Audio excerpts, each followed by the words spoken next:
thil ti the na chun enga ka ding am lo ka mual phau ta Calvary cross zuna wain atuiral me ka sing nun hi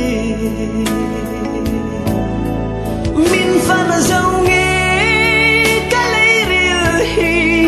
thap hang ang rol rum ka shiat chu van khwa le tui o mi chan tir tu ka phak ning long che ka chan dam tu